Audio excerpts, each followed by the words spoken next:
Topping today's news, we get the Prime Minister's reaction following a triple murder on Monday. Police warning owners of Airbnb rentals that murder suspects may be hiding out in your properties. The National Security Minister dismisses the opposition call for a select committee on crime, and investigators unable to identify the two victims in Sunday's Ragged Island plane crash.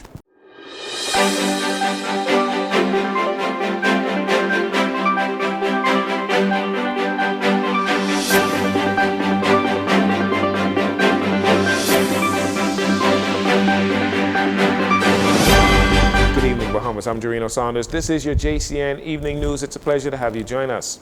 Last Monday, the government launched the second phase of its crime-fighting plan, and it's called Clear, Hold, and Build. That initiative launched in the Angliston community. However, only a week later, the country suffered murders 100, 101, and 102 when a triple shooting occurred on Step Street in the Fox Hill community yesterday.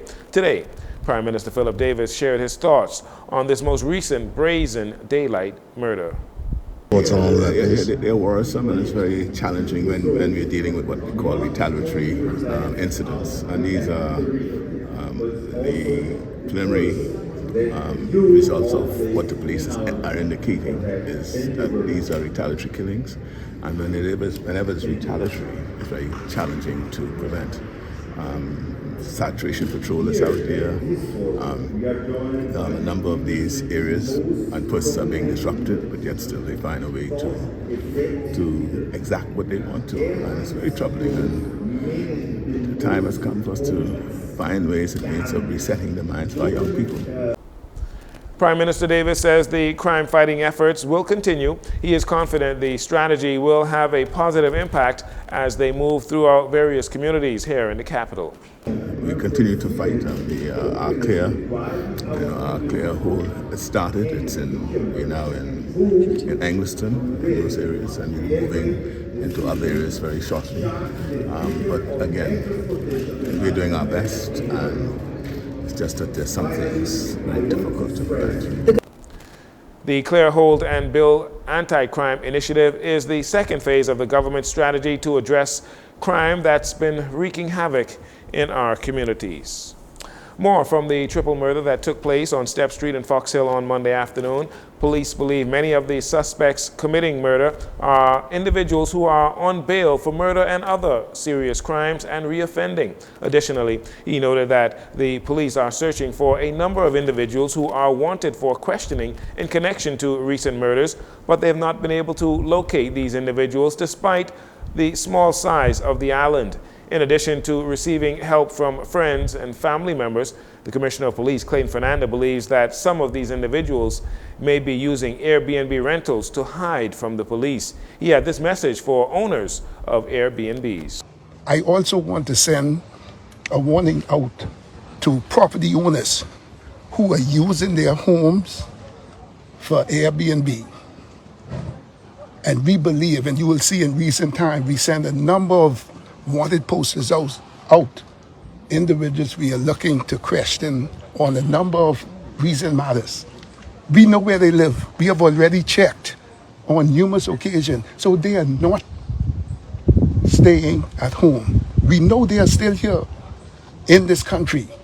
So they are either shacking up with somebody or they are out, our intel, that they are renting these places. So owners of these properties, be careful. They will not come. They may send somebody else to rent it.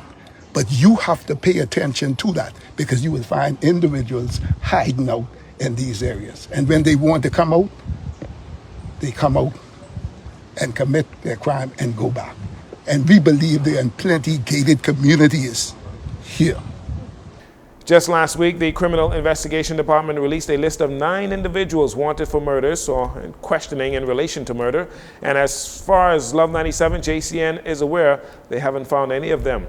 They are 32-year-old Kevin Ramsey of Knowles Drive, 26-year-old Andrew Davis of Bozine Town, 31-year-old Kevin Calix of Bozine Town, 22-year-old Malik Sawyer of McKinney Crescent, 28-year-old Trevon Lockhart of Melbourne Road, Yellow Welder, 33-year-old D'Angelo Wright of Marathon Road, 30-year-old Cristavio Tucker of Walnut Street, Pinewood Gardens, 30-year-old Jcn of Hamilton Street and 23-year-old Collins Florescent from Ridgeland Park. The public is reminded that harboring any wanted person or helping them evade the police is a criminal offense that can land you in prison. If you know of the whereabouts of any of these men, the police want you to call CID at 502-9991 or 2. You can dial 911-919 or remain anonymous by calling Crime Stoppers in Miami at 328-TIPS, 328-8477. After a man was murdered and another sent to hospital with life-threatening injuries just a block away from his constituency headquarters in St. Barnabas, Deputy Leader of the Opposition, Shannon Dawn Cartwright, called for a select committee on crime to determine the ailments fueling the murder spree in country. But the Minister of National Security, Wayne Munro, says that studies have already been done and a select committee is not necessary at this time. There was an IDB-funded study already in the Bahamas during their term in office, and so that's already done. All of the motives to murders, just about every murder, the motive is clear. It's been clear what has to happen. I don't know what a select committee is going to do other than telling us we raise murderers and we have to participate in ceasing to raise them. The National Security Minister also defended the government's crime-fighting plan after the leader of the opposition, Michael Pintard, was critical of the plan, again calling it old and recycled. This is a policing and rebuilding model that has worked elsewhere in the world. That's under the arms of prevention and policing of the 5-pillar plan. There is a closed session town hall meeting on crime this evening at 6 p.m. at the Pentecostal Church in Angliston, where the government launched phase 2 of its crime-fighting plan, Clear, Hold, and Build. That was done last week, Monday. Meantime, the F&M leader, Michael Pintard, says it is time for action, and he is offering his own 5-point plan to fight crime, and it includes 1, take a harder look at bail, 2, speed up trials, 3, disrupt illegal activities, 4, come together now, and 5, restore public trust. Earlier this year, the PLP started implementing its 5-pillar crime-fighting plan, which includes prevention, policing, detection, prosecution, punishment, and rehabilitation. And just last week, the Davis administration, like we told you, they released phase 2 of their crime-fighting plan called Clear, Hold, and Build, which was started in the Angliston community. And finally, in this segment, as police continue their investigations into the circumstances surrounding the twin-engine aircraft that crashed on Ragged Island on Sunday, some of the findings suggest the flight was clandestine and not a normal flight. The Minister of National Security, Wayne Munro, shared some of what investigators have reported to him. The passengers aren't immediately identified, which would kind of indicate that there may have been no flight plan. The briefing I received indicated that the Drug Enforcement Unit and the Drug Enforcement Administration officers were on the ground, and I would think that that may be some idea of what is being looked into.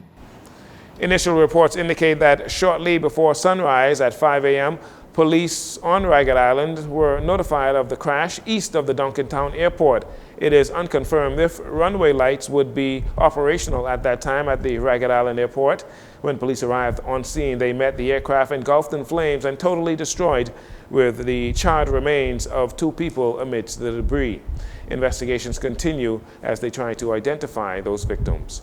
You're listening to JCN News. We'll take a break here. We'll be right back after these commercials.